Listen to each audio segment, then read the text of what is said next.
बिस्मिल्लाहिर्रहमानिर्रहीम। अस्सलाम वालेकुम। हकीकत टीवी आपको शायद ही कभी किसी वीडियो में कहता हो कि आपने इस वीडियो को बड़े गौर से समझना है, आपने एक एक पॉइंट समझना है। ये वो वीडियो है जब हकीकत टीवी आपको कह रहा है कि आपने बड़े गौर से समझना है। ये बहुत बड़ा खेल है और बड़ी गेम है। अफगान तालिबान के बारे में एक चीज़ समझ लें। सूरत हाल ये पैदा हुई कि अमेरिका से इस वक्त चल रहे हैं उनके मुज़ाकरात, और बैकडोर चैनल पर मुज़ाकरात में उन्होंने पॉइंट ये उठाया है कि आप हमारी सारी तंजीम के ऊपर पाबंदी हटवाएं। हमारे कमांडर्स जो लड़ने वाले हैं नीचे, आम जो अफगान तालिबान के, अब उनकी तादाद बढ़ चुकी है और आम लोग जो उसमें धड़ाधड़ शामिल हो रहे हैं वो तमाम लोग, इनसे आप हटवाएं पाबंदी, से ट्रैवल बैन हटवाएं। हमें बिल्कुल आम शहरी तस्लीम करें जिस तरह आपने दुनिया के अंदर किया। पूरी तंजीम, हमारे बड़े लोगों, सबके नाम निकाले। और इसके बाद इस वीडियो की अहम डिस्कशन चलती रहेगी, लेकिन इससे पहले आप वीडियो को लाइक करें, हकीकत टीवी को सब्सक्राइब कर लें और बेल आइकन पर ज़रूर क्लिक करें। हम अमेरिका को इजाज़त देंगे कि वो आहिस्ता आहिस्ता यहाँ से निकले। अमेरिका कर रहा है इनकार। अमेरिका ने ऑफर किया अफगान तालिबान को कि कुछ वक्त के लिए हम आपको रिलीफ दे सकते हैं। उसकी क्या वजह है? आपको डॉक्टर इसरार अहमद के क्लिप सुनवाएंगे जिसमें वो अहादीस से साबित कर रहे हैं और अफगान तालिबान की तरफ इशारा है। असल में अमेरिका को इतना मसला नहीं है, मसला है इसराइल को। अफगान तालिबान ने जाना है मस्जिद अक्सा। ये क्यों जाना है? ये ट्रैवल बैन हटाने के लिए। ये चीज़ें आपने समझनी है और आपको क्लिप जब सुनवाएंगे डॉक्टर इसरार का, वो हदीस बता रहे हैं, तो आपको चीज़ें क्लियर हो जाएंगी। फिलहाल आप पहले बैकग्राउंड समझ ले क्या है। इमरान खान जाते हैं सऊदी अरब। सऊदी अरब जब वो पहुंचे हैं तो वहाँ पर सूरत हाल हुई है ख़राब, क्योंकि सऊदी अरब वो गए हैं पीछे, उन्होंने मस्जिद अक्सा को पूरी तरह धावा बोल दिया और उन्होंने अब उसको करना है शहीद। अफगान तालिबान ने कहा है कि आपने हमारा ट्रैवल बैन हटाना है, क्योंकि अफगान तालिबान पर जब ट्रैवल बैन हट जाएगा तो वो सबसे पहले जाएंगे सऊदी अरब उम्रा करने। वहाँ के हुक्मरानों से बातचीत होगी। जब वो उम्रा करेंगे तो उनको देखा जाता एज अ फातेह। कौन से फातेह? कि ये हरा कर आए हैं अमेरिका को, ये नेटो को हरा कर आए हैं, दुनिया की ताकतों को हरा कर आए हैं। अहादीस इन पर पूरी हो रही हैं। तो वहाँ पर जब ये उम्रा कर रहे होंगे, क्योंकि इन्होंने कभी प्रोटोकॉल नहीं लिया, तो वहाँ पर जो आम लोग भी हैं वो इनके हाथ चूमेंगे। जिस तरह मिसाल तौर पर इमरान खान या किसी भी मुल्क का स्टेट या अर्दुगान या कोई भी जाता है तो वहाँ पर लोग उनके हक में दुआएं करते हैं, उनके साथ उम्रा करने, तस्वीरें खिंचवाने की कोशिश करते हैं, उनकी फ़ैन फॉलोइंग बढ़ती है, उनके हाथ चूमते हैं, दुआएं देते हैं, हार पहनाते हैं। ये वो तमाम चीज़ें होंगी। फिर वो जाएंगे इंडोनेशिया, सब कुछ। उन्होंने आगे जाना है फ़लस्तीन। फ़लस्तीन के अंदर जाकर थ्रू फ़लस्तीन, इसराइल तो वो नहीं जाएंगे, फ़लस्तीन से होते हुए वो जाएंगे मस्जिद अक्सा। वहाँ पर जाकर उन्होंने पढ़नी है नमाजें और वहाँ पर अब वहाँ पर जब वो पहुँचेंगे तो वहाँ पर फ़लस्तीनी उनको आकर पकड़ लेंगे कि खुदारा आप अमेरिका को शिकस्त देकर आए हैं, आप 50 ममालिक को शिकस्त देकर आए हैं, हमें आकर आज़ाद कराएं, फ़लस्तीन को आज़ाद करवाएं। और सामने आप देखेंगे तो इसराइल की फ़ौजें, चूँकि मस्जिद अक्सा की सारी निगरानी, ये तमाम चीज़ें उनके हैंड ओवर है।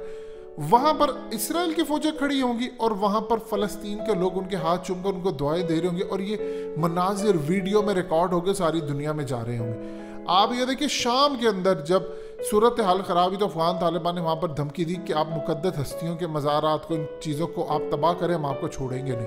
तो इस पूरी सूरत हाल में तकलीफ असल में अमेरिका से ज़्यादा इसराइल को, कि जब इन पर ट्रैवल बैन हट जाता है। आप एक मिसाल ले लें, क्या कहा जाता है, इनकी थ्योरी समझ लें। जिस चीज़ का फैलाव रोकना होता है ये उस पर बैन लगाते हैं। अभी कोरोना के बारे में क्या कहते हैं कि आपने मेल जोल नहीं रखनी, ये फैलता है। यही इनकी थ्योरी है। अफगान तालिबान का मेल जोल ये क्यों रोकना चाहते हैं? क्योंकि उनकी फ़ैन फॉलोइंग बढ़ी है पूरी दुनिया में। मीडिया तो उनका साथ नहीं देता, लेकिन सारी दुनिया को पता है कि उन्होंने शिकस्त दी है। ये कोई छोटी बात नहीं। जब वो अमेरिका, यूरोप, बाहर जगह जाएंगे तो उनको एक एज ए लीडर के तौर पर जाना जाता है। अब आपको ये क्लिप सुनवाने जा रहे हैं डॉक्टर इसरार अहमद। अब आपको समझ आएगी कि क्यों ट्रैवल बैन ही हटा रहा है। डॉक्टर इसरार अहमद ये एक्सप्लेन कर रहे हैं थ्रू अहादीस कि पहले अफगानिस्तान के अंदर ये वो लोग हैं, क्योंकि इनको शिकस्त नहीं होगी, ना इनको बरतानिया हरा सका, ना यूएसआर हरा सका, ना अमेरिका हरा सका, इंडिया को तो वैसे ही हम खा जाएंगे। डॉक्टर इसरार अहमद आपको बताएंगे अहादीस से कि पहले अफगानिस्तान में इस्लाम का निज़ाम आएगा, फिर उसकी छींटे पाकिस्तान पर पड़ेंगी। आप देखें पाकिस्तान में निज़ाम ज़मीन बोस हो रहा है, आपको नज़र आ रहा है ज़मीन बोस होते हुए, जमानतें हो रही है, चोर चक्के सारे बाहर आ रहे। तो जब वहाँ इस्लामिक निज़ाम आएगा तो वहाँ यहाँ पर भी आ जाएगा। फिर ये लोग